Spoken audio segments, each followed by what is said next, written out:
초한지, 유방과 항우의 전쟁.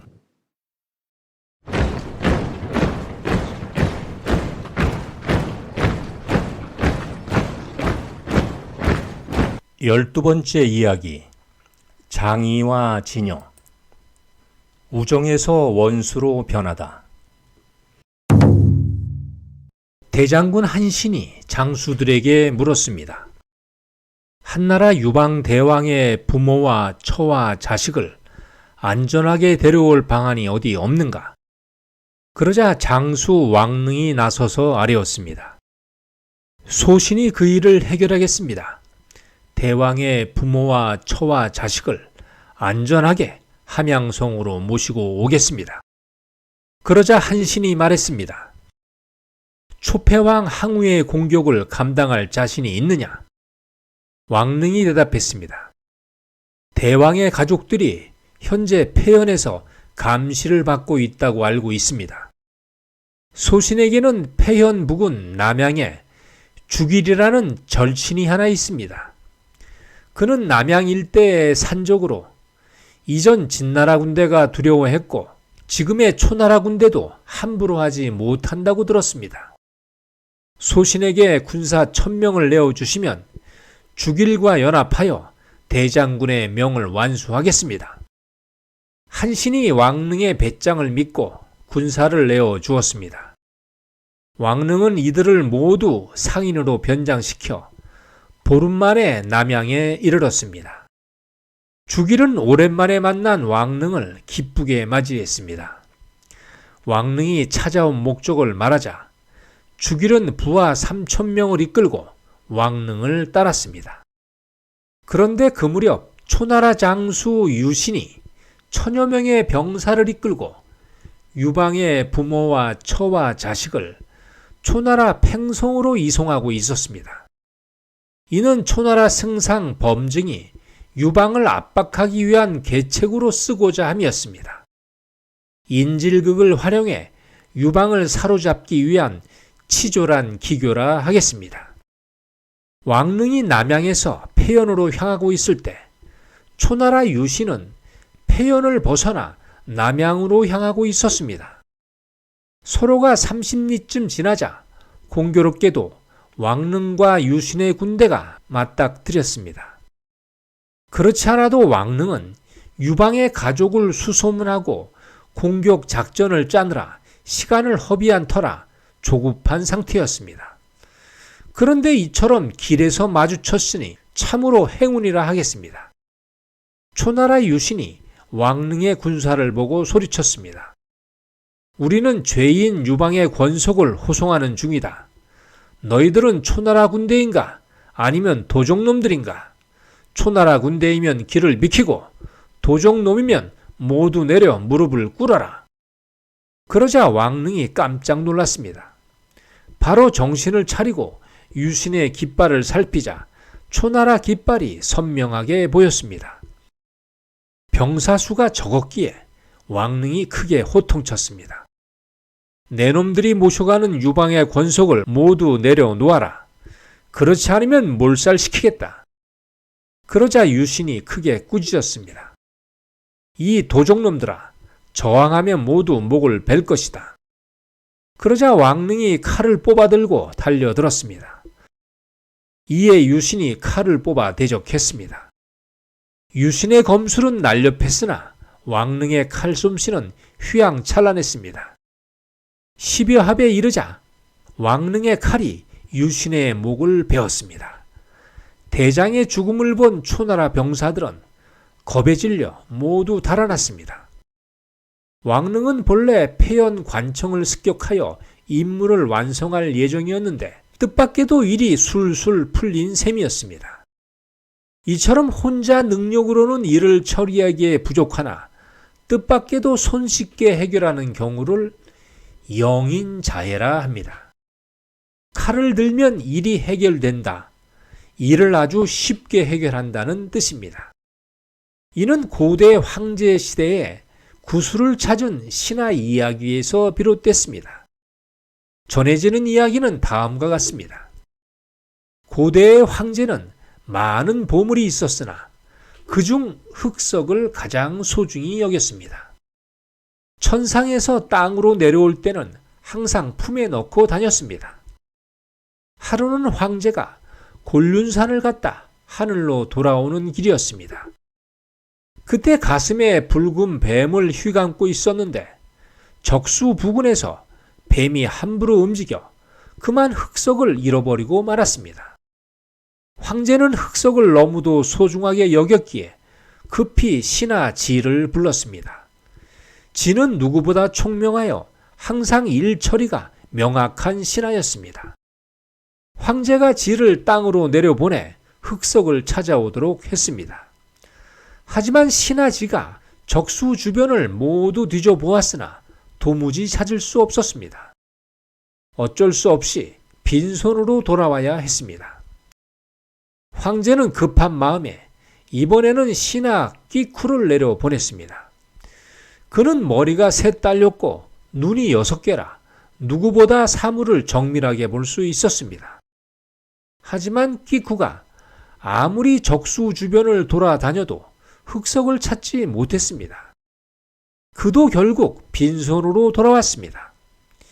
이때 황제 옆에 상망이라는 신하가 있었습니다. 상망은 일을 맡기면 대충 하고 항상 덜렁거리는 신하였습니다. 그러니 황제가 그다지 신임하지 않았습니다. 하지만 그날 황제는 급한 마음에 상망에게 흑석을 찾아오도록 명했습니다. 상망은 귀찮은 표정으로 덜렁거리며 적수에 내려왔습니다. 똑똑한 신하들도 찾을 수 없는 일을 내가 어찌 안단 말인가. 그냥 대충 둘러보고 올라가자. 상망은 칼로 주변을 한번 휙 둘러쳤습니다. 그런데 이게 무슨 일인가요? 황제가 그토록 소중히 여기는 흑석이 상망 바로 앞 풀 위에 가만히 놓여 있는 것이 아니겠습니까? 상망은 바로 흑석을 가지고 올라와 황제에게 바쳤습니다. 그러자 황제는 크게 감탄했습니다. 정말 대단하도다. 똑똑하고 총명한 신하들도 찾지 못한 것을 그대가 찾다니. 그날부터 황제는 상망을 크게 신뢰했습니다. 그래서 흑석을 상망에게 맡겼습니다. 앞으로 그대가 이 보석을 잘 보관하도록 하라. 상망은 신하가 된 이래로 처음으로 황제의 신임을 받자 너무도 기뻤습니다. 흑석을 옷소매에 깊숙이 넣어 잘 보관했다고 합니다. 여기까지가 영인 자해에 관한 이야기입니다. 이야기를 한 김에 황제의 보석 흑석과 상망의 다음 이야기도 이어하도록 하겠습니다. 그 무렵 상망은 미인으로 소문난 진몽 씨의 딸과 교제하고 있었습니다. 어떻게든 이 미인을 자신의 부인으로 삼고자 했습니다. 어느 날 미인을 만났는데 그날 상망은 자신도 모르게 자랑하고 싶었습니다. 상망이 미인에게 말했습니다. 나는 천상의 신하 누구보다 황제의 총애를 받는 몸입니다. 그 증표로 나는 황제의 귀한 보석을 보관하고 있답니다. 상망은 저도 모르게 황제의 비밀을 발설하고 말았습니다. 그러자 미인이 그 말을 우습게 여겨 믿지 않는 눈치였습니다. 이는 상망이 매사 덜렁거리고 촐싹거리기 때문이었습니다. 미인이 말했습니다. 그러면 어디 한번 그 보석을 제게 보여주세요. 그러자 상망은 아주 자랑스럽게 황제의 보석 흑석을 꺼내 보여주었습니다. 흑석은 정말 눈이 부시도록 아름다웠습니다. 미인은 순간 보석을 빼앗아 자신의 손에 쥐었습니다. 상망은 당황스러웠으나 가만 보니 미인에게 흑석이 정말 잘 어울렸습니다. 그렇게 흑석은 황제의 허락 없이 미인의 손에 넘어가고 말았습니다. 얼마 후 황제가 흑석을 가져오라고 명했습니다. 상망은 안절부절 어쩔 줄을 몰랐습니다. 할 수 없이 사실대로 고했습니다. 그런데 황제는 그 말을 믿지 않았습니다. 상망이 내게 거짓말을 하는구나. 형리들은 진상을 조사하여 흑석을 찾아내라. 그러자 형리가 진몽씨의 딸 미인을 사로잡아 왔습니다. 미인은 황제의 궁전에 들어서자 너무 두려웠습니다. 황제가 내게 무서운 벌을 내리면 어쩐단 말이냐. 미인은 그만 흑석을 입에 삼키고 구름 아래 문천으로 뛰어내렸습니다. 그렇게 미인은 목숨을 끊고 말았습니다. 황제가 이 소식을 듣자 미인을 괘씸하게 여겼습니다. 하지만 상망이 울며 불며 미인을 선처해달라고 사정했습니다. 황제가 상망을 불쌍히 여겨 그 청을 들어 주었습니다. 미인이 나의 보석을 가져간 것은 크나큰 잘못이다. 하지만 그녀의 죽음은 참으로 안타까운 일이다. 상망의 간청으로 그녀를 용서한다. 미인을 문천의 수신으로 임명하니 이후로 문천을 안전하게 지키도록 하라. 이후로 상망은 문천을 내려다보면서 미인에 대한 그리움을 달랬다고 합니다.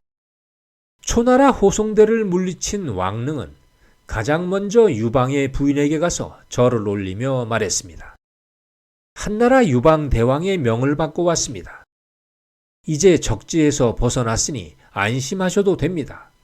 대왕이 거처하시는 함양까지 안전하게 모시겠습니다. 이렇게 하여 왕릉은 유방의 권속을 모시고 함양으로 길을 떠났습니다. 한편 유신이 죽었다는 소식에 초나라에선 급히 군대를 보내 왕릉을 추격했습니다. 초나라 장수 영포와 종림회가 군사 5천을 거느리고 왕릉의 뒤를 쫓았습니다. 왕릉은 함양으로 향하면서 공을 세웠으니 상을 받을 생각에 들떠 있었습니다. 산적 출신인 내가 한나라의 장군으로 진급할 것인가, 아니면 작은 나라의 제후가 될 것인가, 그것이 궁금하도다. 하지만 기쁜 생각은 잠깐이었습니다. 혹시라도 가는 도중에 도적을 만날까 두려웠고 초나라 군대가 쫓아올까 두려웠습니다. 그래서 빨리 가고자 속도를 높이려 했으나 유방의 권속들이 발이 느려 자연히 속도가 늦어졌습니다. 그렇게 어렵고 힘들게 하남 땅에 막 들어섰습니다. 하남은 이미 한나라 유방이 평정한 지역이었습니다. 그러니 안도가 되기도 했을 겁니다. 그런데 앞에서 먼지가 자욱히 일면서 대규모 군마가 달려오는 소리가 들렸습니다. 왕릉은 순간 위험함을 직감했습니다. 주길에게 앞을 막으라 하고 자신은 유방의 권속을 이끌고 옆으로 비껴갔습니다. 그러자 얼마 안 가서 초나라 군대가 쇄도에 왔습니다. 초나라 영포는 길을 막고 있는 주길에게 경고도 보내지 않고 달려와 칼을 휘둘렀습니다. 주길이 영포의 칼을 받아내며 싸웠고 초나라 군대와 주길의 산적패가 일시에 혼전에 빠졌습니다. 죽고 죽이는 일대 혈전이 벌어졌습니다. 초나라 군대의 공격에 주길의 산적패들은 일사불란한 단결력을 보여주었습니다. 영포는 주길이 제법 칼을 잘 받아내자 고전을 면치 못했습니다. 하지만 영포는 힘이 장사라 좀처럼 지치지 않았습니다. 반면에 주길은 영포의 칼을 계속 받아내다가 그만 지치고 말았습니다. 한순간 영포가 내리치는 칼에 그만 주길의 목이 떨어져 나갔습니다. 그걸 본 산적패들이 달아나려고 하자 후진에 있던 초나라 종림회가 연거푸 활을 쏘았습니다. 산적들은 화살에 맞아 나뒹굴었습니다. 이어 초나라 군대가 몰아쳐 산적들을 모조리 몰살시켰습니다. 이어 영포는 옆길로 달아난 왕릉을 추격했습니다. 한편 왕릉은 계속된 강행군으로 지쳐 가까스로 낙양성 부근에 이르렀습니다. 왕릉과 그 일행들은 안도의 한숨을 내쉬었습니다. 이제 살았다는 기쁨의 표시였습니다. 그런데 뒤를 돌아보자 거대한 먼지가 일면서 초나라 군대가 달려오고 있었습니다. 왕릉은 또다시 긴장할 수밖에 없었습니다. 여기까지 가까스로 왔는데 다 된 일이 망치고 마는구나. 그 순간 천우 신조라고 할까, 낙양성에서 한나라 깃발을 단 대군이 달려오고 있었습니다. 천우 신조란 일이 어려움을 만나 헤어날 길이 없을 때 뜻하지 않게 하늘이 돕고 땅의 신이 도와 어려움을 극복한다는 뜻입니다. 되지 않을 일이 이루어진다는 의미로 쓰입니다. 주발과 진무가 거느리는 한나라 군대였습니다. 왕릉은 다시 안도의 한숨을 내쉬었습니다. 한순간 천당과 지옥을 오간 셈이었습니다. 쫓아오던 초나라 군대는 한나라 군대를 발견하자 갑자기 속도를 늦추었습니다. 그러자 한나라 군대는 속도를 멈추지 않고 저돌적으로 달려나가 초나라 군대와 격전을 벌였습니다. 영포가 이를 거절하지 않고 대항했습니다. 하지만 초나라 군대는 수적 열세라 시간이 지나자 점차 희생이 늘었습니다. 이런 판국에 하나망 신양이 이끄는 군대가 나타나 영포를 포위했습니다. 영포는 어쩔 수 없었습니다. 퇴각을 명하는 징을 3번 울렸습니다. 이는 싸우는 척하면서 조심스럽게 달아나라는 신호였습니다. 초나라 군대가 이렇게 퇴각하자 한나라 군대는 더는 추격하지 않았습니다. 하나망 신양은 유방의 권속들을 모두 왕족으로 극진히 대접했습니다. 특히 유방의 처와 부친에게 정성을 다했습니다. 다음 날로 하나망의 호위를 받으며 함양에 이르렀습니다. 유방은 가족들과 상봉한다는 소식에 문무백관을 거느리고 마중 나왔습니다. 유방은 3년 만에 가족을 만난 것입니다. 먼저 부모에게 절을 하여 예를 갖추었습니다. 그리고 아내와 자식을 껴안으며 기쁨의 눈물을 흘렸습니다. 유방은 부친을 현덕궁에 모셔 태공으로 높였습니다. 그리고 부인 여씨를 여왕으로 높였습니다. 이어 무사히 과업을 수행한 왕릉을 장군으로 높여 치하했습니다. 이는 유방이 공을 세운 자는 상을 받는다는 명확한 교훈을 심어준 것입니다. 한편 초나라 항우는 영포와 종림회가 실패하고 돌아오자 심하게 꾸짖었습니다. 항우가 물었습니다. 유방의 권속을 탈취해 간 자가 누구인가? 한나라 왕릉이라는 자가 초나라 장수 유신을 죽이고 탈취해 갔습니다. 혹시 왕릉의 부모가 살아있는가? 왕릉은 남양 사람으로 그 부친은 죽었고 왕릉의 동생이 남양에서 어머니를 모시고 있다고 합니다. 그러면 왕릉의 모친과 그 동생을 당장에 잡아오라. 그리고 성에서 귀빈으로 대우하라. 이는 왕릉을 사로잡기 위한 항우의 졸렬한 계책이었습니다. 왕릉의 모친과 동생이 팽성에 도착하자 초나라 병사가 물었습니다. 부인께서는 이곳 성에서 편안히 지내시면 됩니다. 다른 요구사항은 일절 없습니다. 그저 왕릉에게 이리로 오라 하시면 됩니다. 하지만 왕릉의 모친은 고개를 숙이고 대답하지 않았습니다. 며칠이 지나도 아무 말도 하지 않았습니다. 마치 꿀먹은 벙어리처럼 말입니다. 한편 유방은 한신을 불러 말했습니다. 이제 내 가족들이 무사히 돌아왔으니 항우를 물리치고 천하를 평정할 계획을 실행하시오. 한신이 말했습니다. 대왕, 아직은 때가 아닙니다. 그보다 먼저 할 일은 가까운 제후들을 우리 편이 되게 하는 일입니다. 그런 후에 항우를 공격해야 우리에게 이롭습니다. 그 말에 유방이 못마땅하다는 표정으로 말했습니다. 지금 우리 군사들은 천하 어느 군대보다 사기가 높고 군량도 넉넉하다. 이 유리함으로 항우를 먼저 꺾는 것이 낫지 않나? 어찌 사방 제후를 공격하는 것이 먼저라고 하는 것인가? 한신이 대답했습니다. 우리가 세력이 커졌다고 하지만 그렇다고 항우와 대결을 벌일 정도는 아닙니다. 항우는 아직도 건재하고 초나라 군대는 여전히 용맹합니다. 이는 우리가 쉽게 이길 수 없는 것입니다. 그러니 항우의 주변 세력을 무력화시키는 것이 필요하다는 것입니다. 우선 동쪽 은항을 쳐서 한의 땅을 모두 얻은 후에 항우를 쳐도 늦지 않습니다.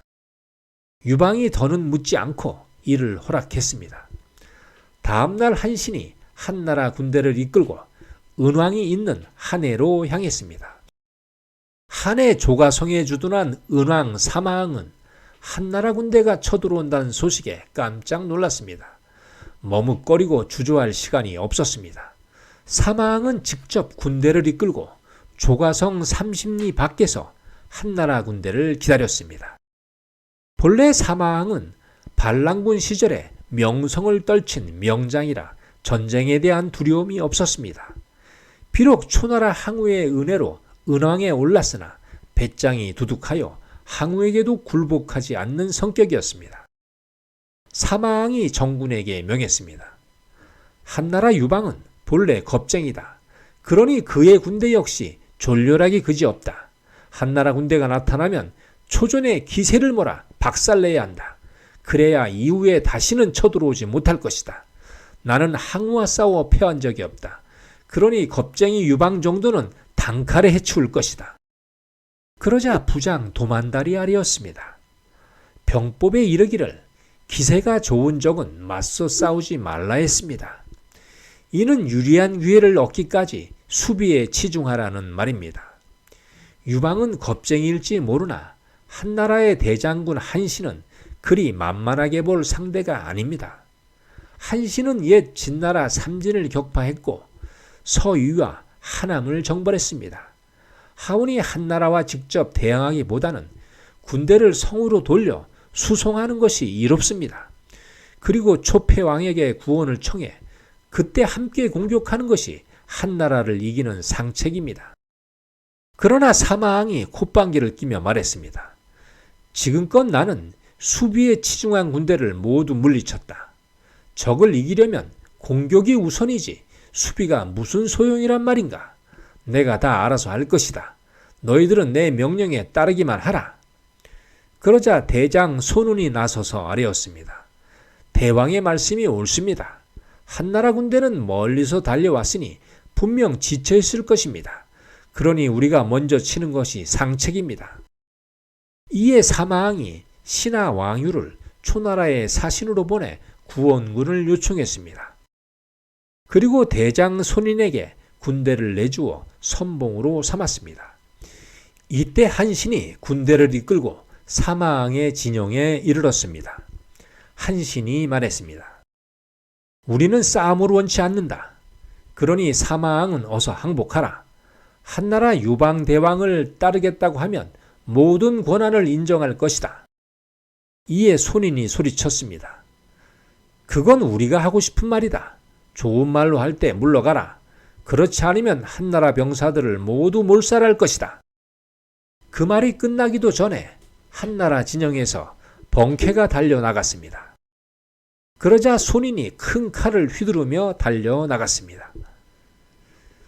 10여 합이 이르도록 두 장수는 승부가 나지 않았습니다. 손인의 무공은 단단했고 번쾌의 실력은 위협적이었습니다. 아무래도 승부가 나지 않자 이를 지켜보던 한나라 진패가 달려나갔습니다. 그러자 은의 위형이 연월도를 꼬나잡고 달려나갔습니다. 연월도는 글자 그대로 번역하면 달같이 생긴 칼을 휘두른다는 뜻입니다. 초승달 모양으로 생긴 긴 칼을 뜻합니다. 크기는 2m가 넘는다고 알려졌습니다. 칼끝이 넓고 뒤로 휘어져 있는 것이 특징이라 이를 언월이라 이름 지은 것입니다.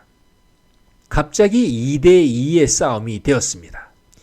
위형의 등장으로 번쾌와 진패가 밀리기 시작했습니다. 그러자 한나라 진영에서 싸움을 도두는 북소리가 울렸습니다. 은에서도 이어 북소리가 울렸습니다.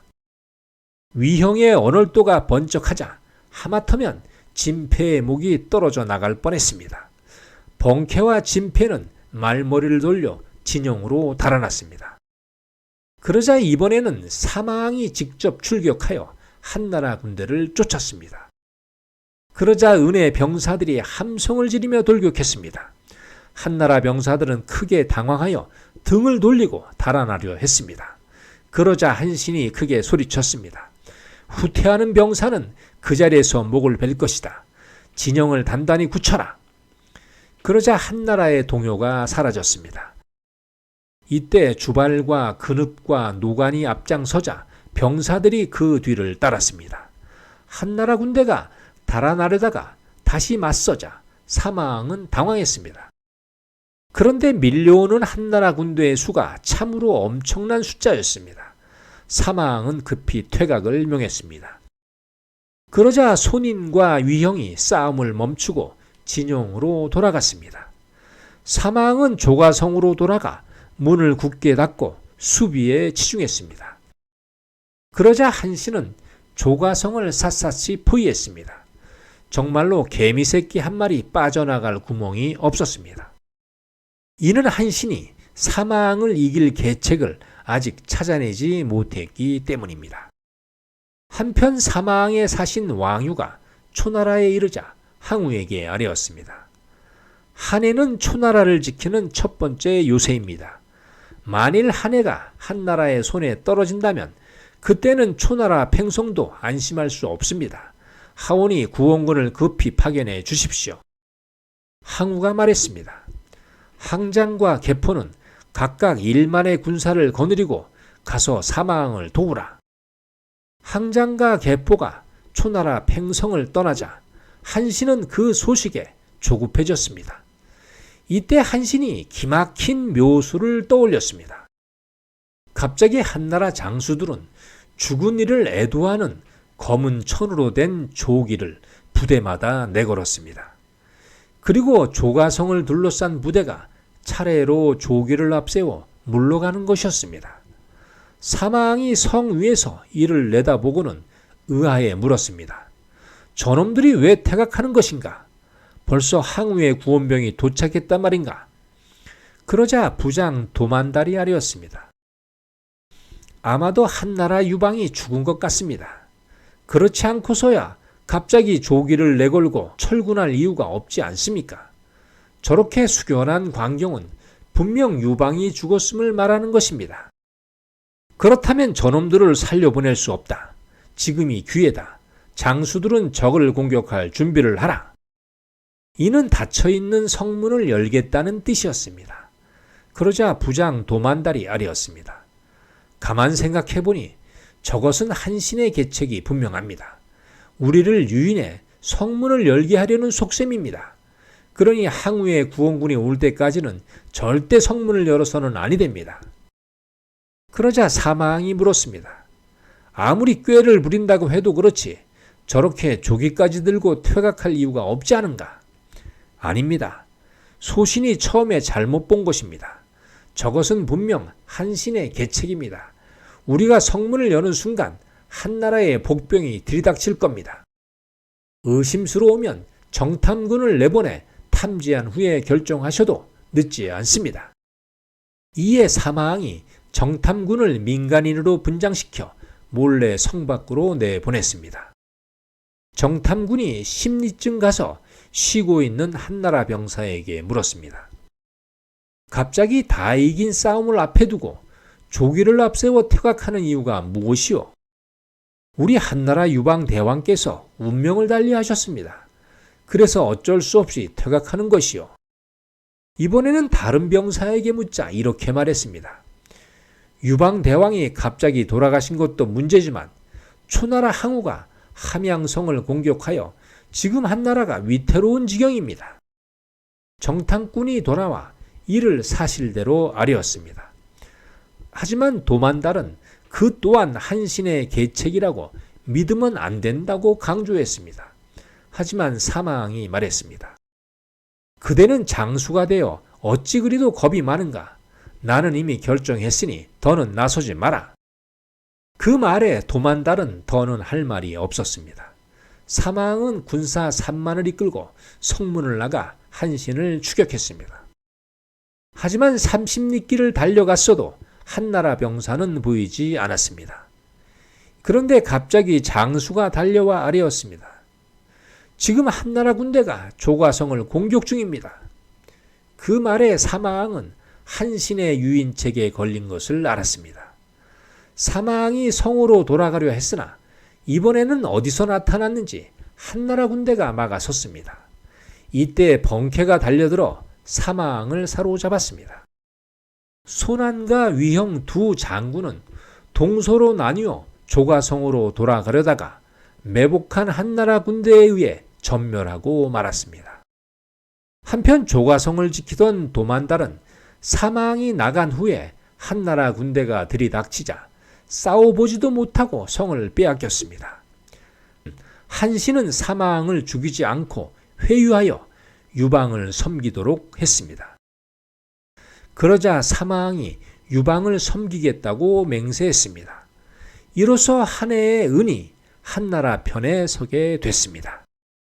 사망이 유방에게 투항한 며칠 후에 초나라 구원군이 한해에 들어섰습니다. 초나라 항장이 이끄는 3만 명의 구원군은 조가성으로 향하고 있었습니다. 그런데 한해 곳곳에 한나라 깃발이 휘날렸습니다. 이를 이상하게 여긴 계포가 항장에게 말했습니다. 이미 사마왕은 유방에게 패한 것이 틀림없습니다. 차라리 군대를 돌려 돌아가는 것이 낫겠습니다. 항장 역시 사마왕의 패배를 확신하고 싸울 생각을 접었습니다. 그렇게 초나라 군대는 싸워보지도 못하고 지레 겁먹고 돌아갔습니다. 이처럼 한신의 계책은 적을 굴복시킬 뿐만 아니라 구원하러 온 초나라 장수까지도 겁을 먹게 할 정도였습니다. 그러니 한신의 명성은 나날이 높아져 천하에 널리 알려졌습니다. 유방의 신하들은 이때부터 은근히 한신을 경계하기 시작했습니다. 명성이 높으면 언젠가 자신의 권력을 세우려 하기 때문입니다. 명불허전이란 이름이 널리 알려진 것은 그만한 까닭이 있다는 뜻입니다. 거저 이름이 알려진 것이 아니라 그만한 실력과 재주를 가졌다는 것을 의미합니다. 사람들은 한신을 이렇게 말했습니다. 손자병법을 기록한 오나라 손자가 살아 돌아온다고 해도 한신의 계책을 이길 수 없다. 한편 초나라 항우는 계포와 항장이 빈손으로 돌아오자 크게 노했습니다. 유방이 사마왕을 물리쳤으면 가서 유방과 싸워 이기고 돌아와야 하는 것이 아닌가. 그런데 전쟁에 나선 장수가 싸우지도 않고 빈손으로 돌아왔으니 마땅히 벌을 받아야 할 것이다. 항우가 신하들에게 소리쳤습니다. 이 둘을 끌어내어 목을 쳐라. 그러자 형벌을 집행하는 도위 진평이 나서서 아뢰었습니다. 저 두 장수는 아무 죄가 없습니다. 한해에 들어섰을 때 이미 조가성이 한나라에 떨어진 상황입니다. 그러니 어쩔 수 없이 돌아온 것입니다. 차라리 소인을 한해로 보내주십시오. 한나라 유방을 사로잡고 한해를 되찾겠습니다. 하지만 항우는 진평의 말을 못 믿어 도리어 호통쳤습니다. 무공도 뛰어나지 못한 내가 무슨 재주로 한해를 되찾겠다는 것이냐. 군대 물자를 축내려는 속셈이로다. 여봐라, 진평도 같이 끌고 가 목을 쳐라. 그러자 장수 종림회가 나와 간청했습니다. 여기 엎드린 이들은 모두 패왕의 충복입니다. 초나라의 손발입니다. 그러니 명을 거두어 주십시오. 그 말에 항우가 조금 물러섰습니다. 계포와 항장을 풀어주고 진평은 관직을 박탈한다. 썩 물러가라. 초나라 도위 진평은 그렇게 항우의 진영에서 쫓겨났습니다. 진평은 팽성을 나오면서 이를 갈았습니다.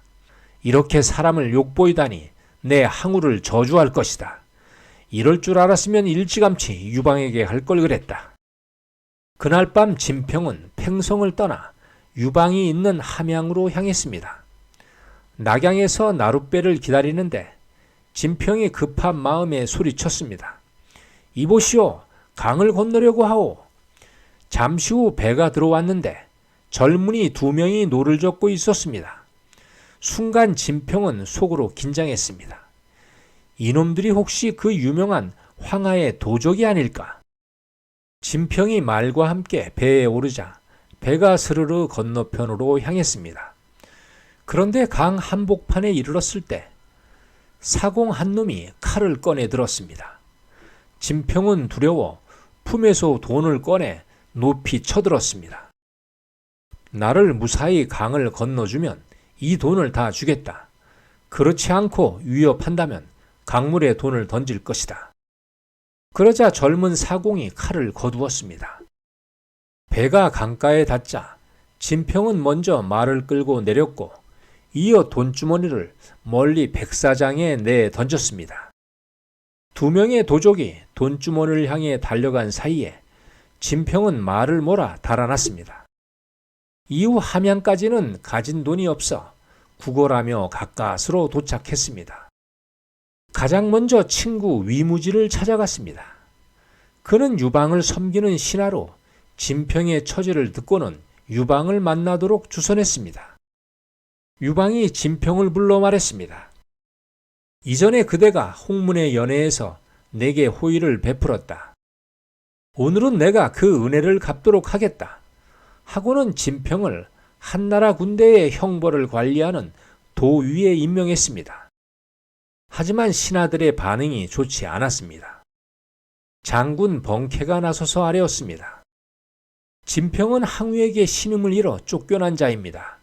그런 자에게 벼슬을 준다면 앞으로 항우에게 버림받은 자는 모두 한나라에서 벼슬을 할 것이라 여길 겁니다. 목숨을 걸고 대왕을 따른 신하들은 아직 직책을 받지도 못했습니다. 대왕께서는 어찌 충신들을 버리려 하십니까? 이어 장군 주발이 나서서 아뢰었습니다. 진평은 도덕적으로 문제가 많습니다.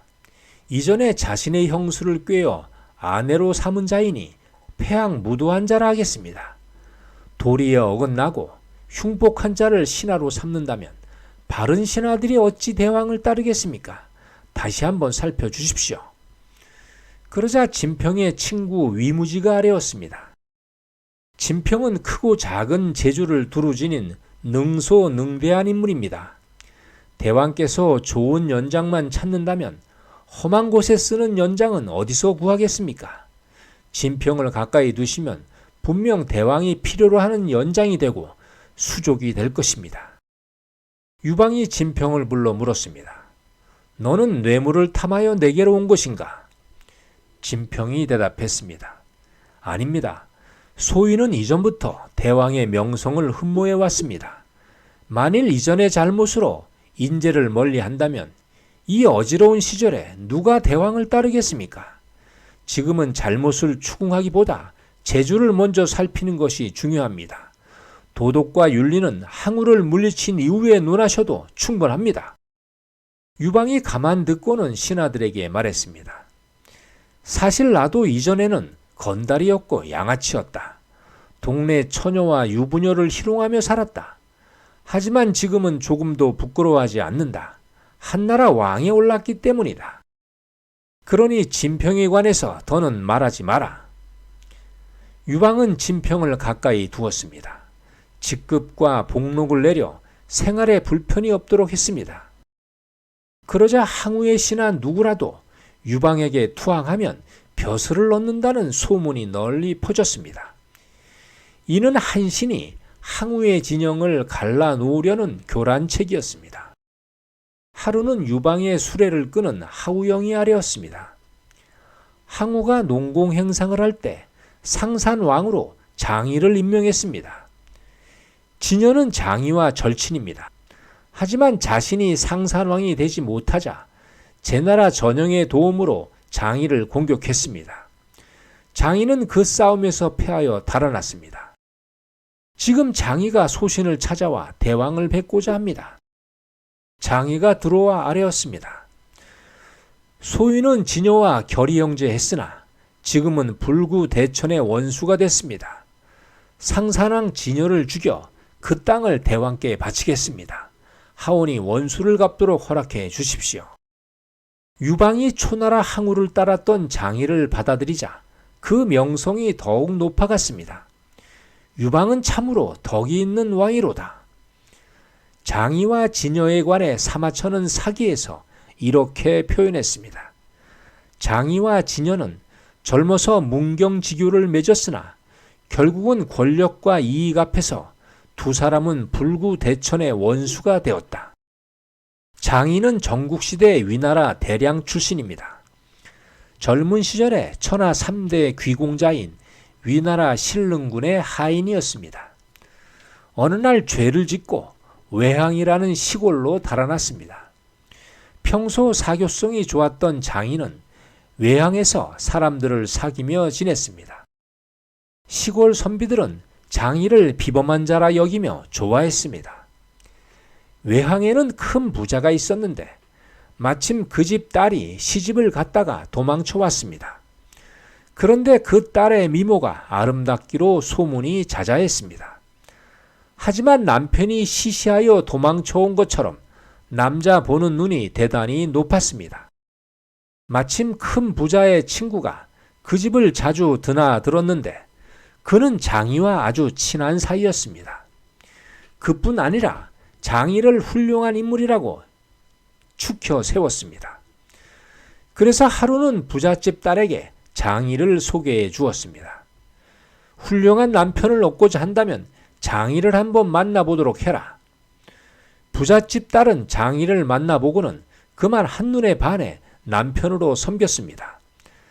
장이는 부잣집 아내 덕분에 지역의 명사들을 사귈 수 있었고 천리 먼 곳에 사는 친구도 부를 수 있게 되었습니다. 그 무렵 폐연의 건달이었던 유방이 여러 차례 장이의 초청을 받아 여러 날 머문 적도 있었습니다. 장이는 그렇게 부잣집 아내 덕분에 많은 사람과 교제하면서 차츰 명성이 알려졌습니다. 나중에는 아내의 큰 도움으로 위나라에서 관직을 얻어 외항의 현령이 되기도 했습니다. 진여 또한 위나라 사람입니다. 그는 어려서부터 학문을 좋아하여 육아의 학설에 능통했습니다. 한 번은 조나라 고영 지역에 학문을 배우러 갔습니다. 마침 그곳 부자인 공숭씨가 진여를 비범하게 여겨 사위로 삼았습니다. 진여 또한 아내 덕분에 생활이 넉넉하여 명사들과 두루 교제할 수 있었습니다. 그 무렵 장이가 명성이 있다고 알려져 찾아가 인사를 나누었습니다. 둘은 뜻이 맞아 진여는 장이를 대선배로 섬기게 되었습니다. 그리고 얼마 후 둘은 문경지교에 우의를 맺었습니다.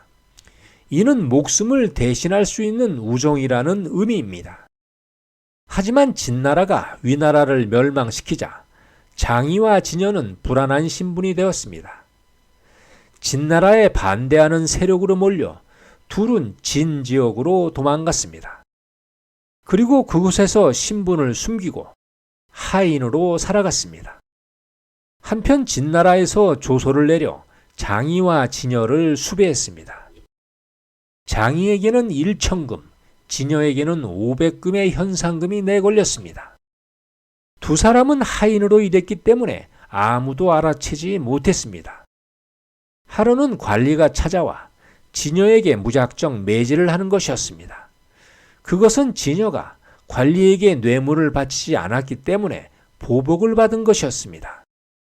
내 놈은 이전의 잘못을 알고 있겠지. 지금이라도 돈을 갖다 바치면 용서해 주겠다. 진여가 울분에 쌓여 관리에게 반항하고자 했습니다. 그 순간 장이가 진여를 꽉 붙잡았습니다.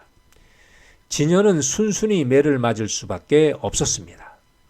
잠시 후 관리가 떠나자 장이가 진여를 데리고 뽕나무 아래로 데려갔습니다. 다친 곳이 없나 살펴보더니 무사한 것을 보고는 이내 진여를 크게 꾸짖었습니다. 관리의 손에 무참히 죽고 싶은 것이냐? 어찌 그런 작은 치욕을 참지 못하는가? 큰 뜻이 있는 자는 작은 모욕에 분노해서는 안 되는 법이다. 진여는 장이의 말을 곧 알아챘습니다. 그 무렵 진승의 반란군이 장이와 진여가 있는 진해까지 이르렀습니다. 반란군은 수만 명에 달했습니다. 이때 장이와 진여가 소문을 듣고 진승을 찾아갔습니다. 그러자 진승이 말했습니다. 두 분은 위나라 전역에 현상 수배된 것을 보고 익히 알고 있습니다. 이렇게 명망 있는 두 분을 뵙게 돼서 참으로 기쁩니다. 마침 진승을 따르는 장수와 선비들이 진승에게 왕에 오르도록 설득하는 중이었습니다. 장군께서는 농민 봉기를 통해 저 포악한 진나라를 멸하고 쓰러진 초나라를 다시 일으켜 세우셨으니 그 공적이 왕이 되기에 충분합니다. 하온이 서둘러 왕위에 오르셔서 천하를 다스려 주시옵소서. 진승이 이를 장이에게 물었습니다. 내가 왕위에 오르는 것에 대해 어떻게 생각하시오? 장이가 대답했습니다. 지금 장군께서는 천하를 위해 죽음을 무릅쓰고 포악한 진나라를 물리치고 계십니다. 만약 왕위에 오르신다면 그것은 천하의 욕심을 내보이는 것입니다. 그러면 지금껏 따르는 자들이 모두 떠나고 말 것입니다. 하온이 장군께서는 왕위에 오르는 걸 미루시고 먼저 6나라의 후계자를 세우십시오. 그러면 천하 각지에 같은 편을 두게 되는 것이고 그러면 진나라를 쉽게 멸망시킬 수 있을 겁니다. 그런 후에 천하를 호령하는 황제의 자리에 오르시는 것이 좋을 듯합니다. 하온이 이 작은 진 지역의 왕이 되시는 것은 부디 거절하십시오. 그러나 진승은 이 말을 듣지 않고 진왕에 올랐습니다. 진여가 장이에게 말했습니다. 진승은 왕이 되고 싶어 안달이 난 사람입니다. 우리가 맞장구 쳐주길 바랬던 것이지요. 장이가 말했습니다. 나도 알고 있다. 그래도 우리의 뜻은 하늘이 듣고 땅이 듣고 있다. 그러니 후세의 역사를 두려워해야 할 것이다. 얼마 후 진여가 진승을 찾아가 아뢰었습니다. 대왕께서는 진나라와 싸우느라 아직 조나라 지역을 거두지 못하셨습니다. 제가 조나라의 지형을 잘 알고 있으니 대왕께서 기병을 거느리고 공략하시면 충분히 점령할 수 있습니다. 진승이 장이와 진여를 좌우 교의로 삼아 3,000명의 병사와 더불어 옛 조나라 지역 공략에 나섰습니다. 이때 장군 무신이 대장군으로 나섰습니다. 무신이 성을 지키는 관리들을 설득하여 항복을 받아냈습니다. 그러자 조나라 성의 병사들이 진승의 군대에 합류했습니다. 이어 무신은 동북쪽 범양을 향해 진격했습니다. 그때 범양 사람 괴통이 범양 태수를 찾아가 말했습니다. 괴통은 이후에 한신과도 관계가 있는 인물입니다. 태수께서 곧 돌아가시게 되었다는 말을 듣고 조문하러 왔습니다. 그러나 이제 저 괴통을 만났으니 살아나셨습니다. 축하드립니다. 범양 태수가 말했습니다. 그게 무슨 괴이한 말인가? 무엇 때문에 나를 조문하고 내가 다시 살아난다는 것인가? 괴통이 말했습니다. 태수께서 이 자리에 앉은 지가 벌써 10년이 되었습니다. 진나라는 그동안 부모를 죽이고 자식을 고아로 만들고 아내를 과부로 만들어 백성들의 원망이 헤아릴 수 없을 정도입니다. 그렇지만 여리고 순한 백성들이 태수를 죽이지 못하는 것은 진나라의 법이 가혹하기 때문입니다. 그런데 지금 천하는 혼란스러워 더 이상 진나라의 법이 실행되고 있지 않습니다. 그렇다면 자식을 잃은 아버지와 아버지를 잃은 자식들이 태수에게 원한을 갚고자 할 것입니다. 이것이 제가 태수를 조문하는 까닭입니다. 이제 곧 반란군의 주역인 무신이 군대를 이끌고 이곳에 당도할 것입니다. 만약 태수께서 이곳 범양성을 굳게 지키려 한다면 군사들이 앞을 다투어 태수를 죽이고 무신에게 항복할 것입니다. 그렇지 않고 태수께서 무신군을 영접한다면 재앙을 복으로 돌릴 수가 있으니 이는 곧 다시 살아난다는 뜻입니다. 지금이 바로 그때입니다. 범양태수는 진나라의 관리라 주저했습니다. 그러자 괴통이 무신군을 찾아가 말했습니다. 장군께서는 힘들게 싸워 성을 함락시키는데 그것은 올바른 방법이 아닙니다. 싸우지 않고 성을 점령할 수 있는 계책을 알려드리겠습니다. 조나라 각 성의 경문을 포고하는 것입니다. 그러면 싸움 없이 북쪽의 모든 성을 평정할 수 있습니다. 지금 범양태수는 무신군을 두려워하고 있습니다. 장군께서 이전에 10개 성을 함락시킬 때 그곳 관리들을 무참히 죽은 것을 알고 있기 때문입니다. 만약 장군께서 범양태수를 반란군 점령지에 새로운 태수로 증명만 해주시면 범양태수는 바로 항복할 것입니다. 그러면 어느 누구도 장군께 대항하지 않을 것입니다. 그리고 이후에 범양태수를 화려한 장식을 한 붉은 수레에 태워 각 성을 방문하게 하십시오. 그러면 모든 성의 태수들이 바로 항복하고 말 것입니다. 이것이 바로 경문을 포고함으로 천하를 평정하는 방법입니다. 무신군이 이 계략을 따르자 항복한 성이 30개나 되었습니다. 그 무렵 반란군 장수 주장이 진나라에 패했습니다. 여러 반란군 장수들이 공을 세웠으나 진승의 책략에 넘어가 무고죄로 죽임을 당했습니다. 이때 장이와 진여는 앞니를 논의했습니다. 진여는 진승을 믿을 수 없어서 떠나고자 했습니다. 진승을 버리고 무신군을 조나라 왕으로 세우는 것이 낫지 않겠습니까? 장이는 대답하지 않았습니다. 그것은 장이의 아들이 진승 밑에 인질로 있기 때문이었습니다. 진여가 다시 말했습니다. 우리도 여기 남아있으면 진승에게 주살되고 말 것이오. 서둘러 결정하십시오. 이에 장이가 결단하여 무신군을 찾아갔습니다. 장군께서 지금 3,000명의 군사로 옛 조나라의 수십 성을 항복받았습니다. 그러나 이곳을 지키려면 왕위에 오르지 않고서는 어려운 일입니다. 만일 진승에게 돌아간다면 화를 면키 어려울 것입니다. 차라리 조나라 왕에 오르는 것이 현명한 일입니다. 시간이 촉박합니다. 무신군이 결단하여 조나라 왕에 올랐습니다. 이어 장이를 승상으로 삼고 진여를 대장군으로 삼았습니다. 진승이 이 사실을 알고는 크게 노했습니다. 무신군의 집안과 일가 친척을 모두 옥에 가두고 조나라를 공격하도록 명했습니다. 그때 진승의 재상인 방군이 나서서 말했습니다. 진나라가 아직 망하지도 않았는데 우리가 무신을 공격한다면 이는 또 다른 진나라를 만드는 일입니다.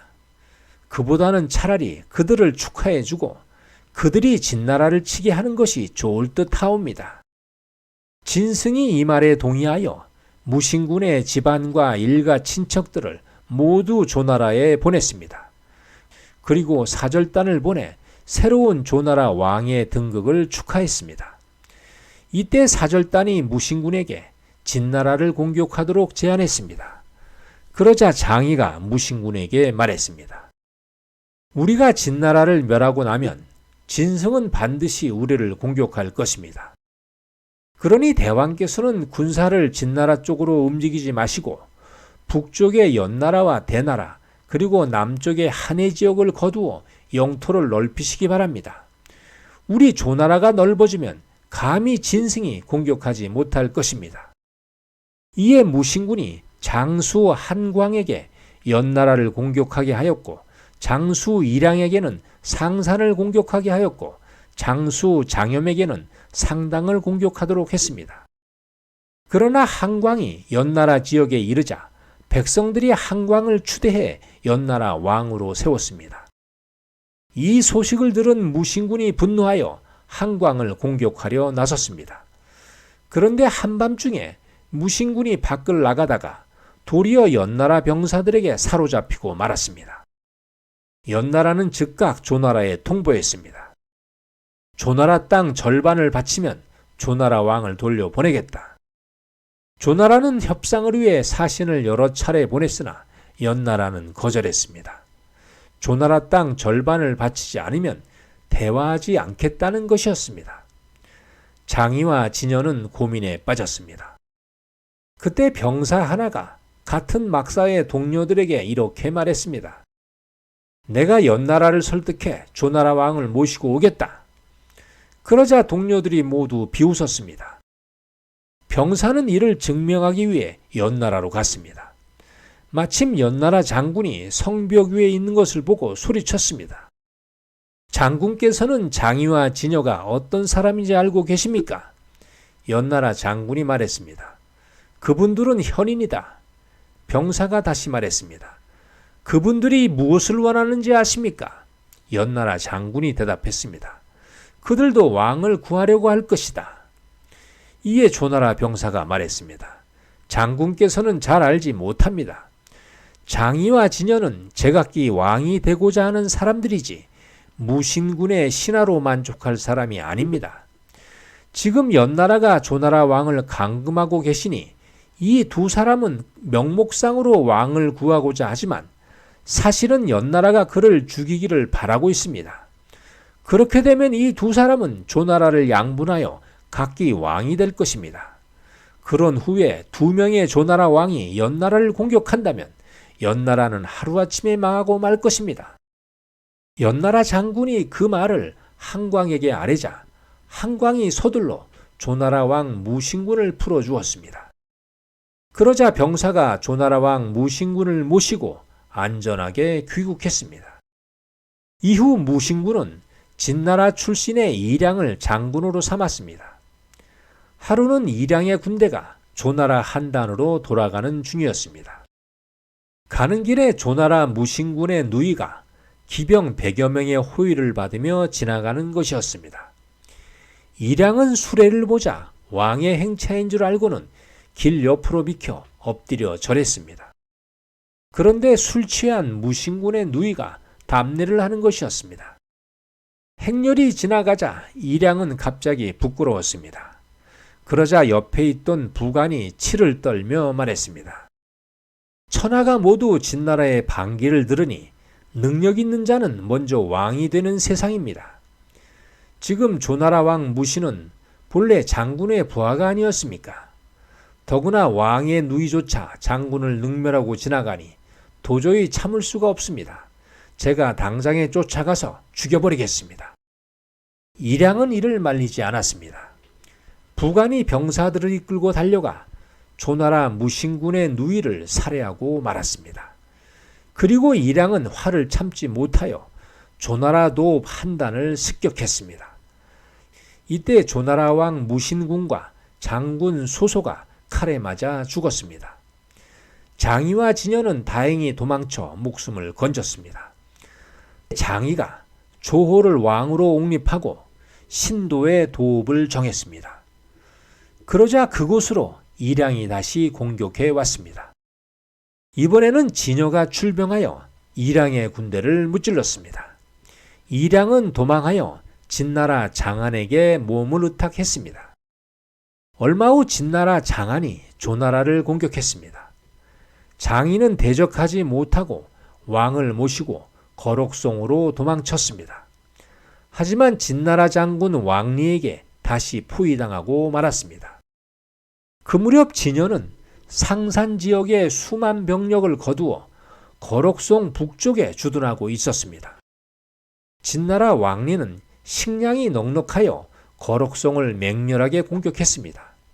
하지만 거록성 안은 군량이 바닥난 상태였습니다.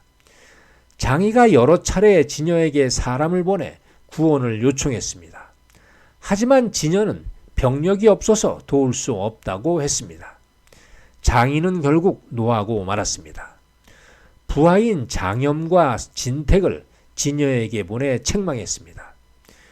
우리는 문경지교를 맺은 사이다. 왕과 내가 죽을 지경에 빠져 있는데 그대는 수만 명의 군사를 가지고 있으면서도 구원하려 하지 않는다. 그러고도 어찌 의리가 있단 말인가? 만일 조금이라도 신의가 남아있다면 지금이라도 당장 군사를 이끌고 달려오라. 그러자 진여가 말했습니다. 내가 가봤자 그건 군사만 이를 뿐이지 결코 조나라를 구할 수 없다. 그것은 굶주린 호랑이에게 고기를 던져주는 것과 같으니 무슨 이득이 있겠는가?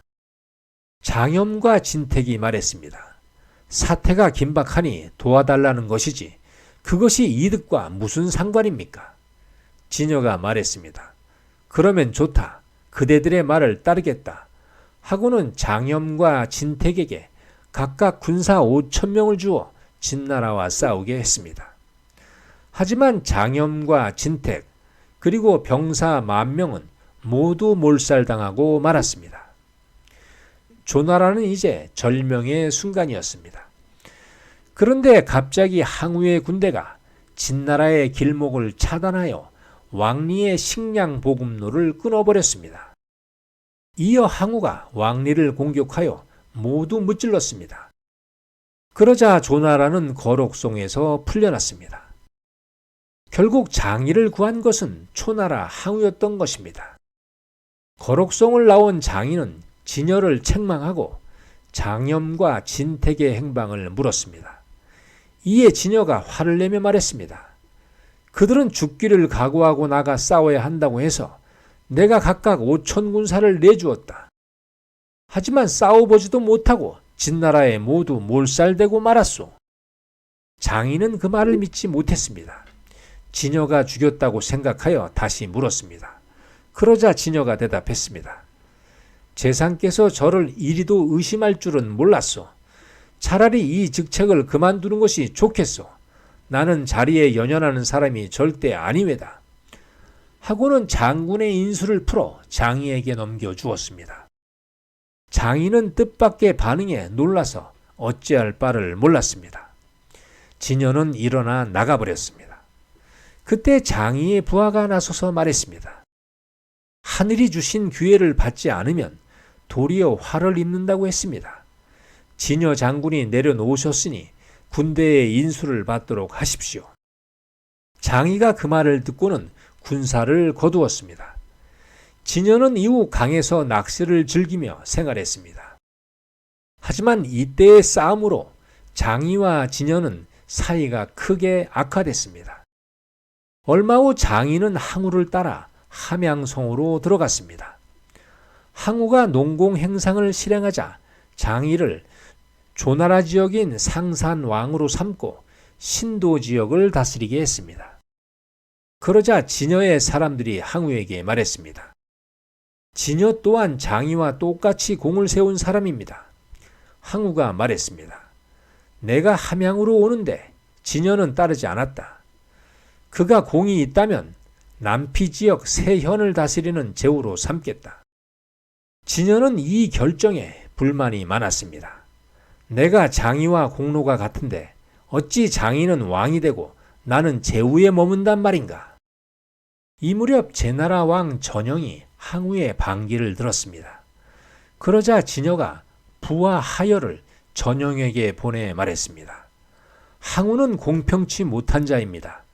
자신의 장수들은 모두 좋은 땅의 왕으로 봉해주고 이전의 왕들은 모두 나쁜 땅으로 옮겨가게 했습니다. 원컨대 대왕께서는 제게 군대를 빌려주십시오. 그러면 조나라 땅을 점령하여 대왕의 나라를 보호하겠습니다. 전영이 그 말을 믿고 진여에게 군대를 빌려주었습니다. 진여가 제나라 군대를 이끌고 그날로 장이를 급습했습니다.